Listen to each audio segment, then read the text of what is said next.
To mark his first 100 days in office, Donald Trump held a campaign-style rally in Harrisburg, Pennsylvania, with supporters who have stuck with him through good times and bad. To reflect on an incredible journey together and to get ready for the great, great battles to come, and that we will win in every case, okay? We will win. In his first 100 days in office, Trump signed a flurry of executive orders that pleased his core supporters. But he struggled to get some important agenda items through Congress, most notably health care reform. Republicans, though, remain generally supportive, including Senate Majority Leader Mitch McConnell. I like the strike in Syria. I like the bunker buster bomb in Afghanistan. I like the more assertive foreign policy.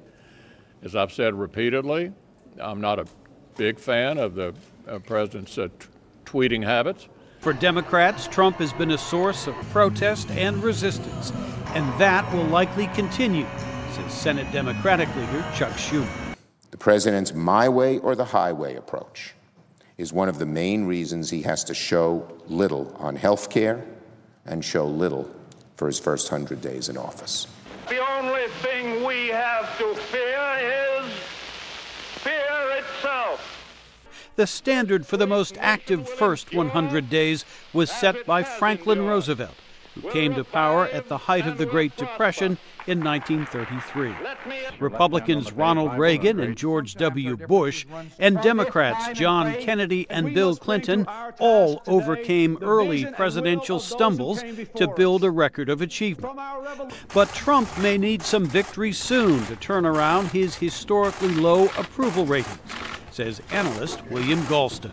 Success breeds success, and failure tends to breed failure, because once you've demonstrated weakness, your enemies may be more eager to stand up to you, and your friends may be less secure about aligning themselves with you.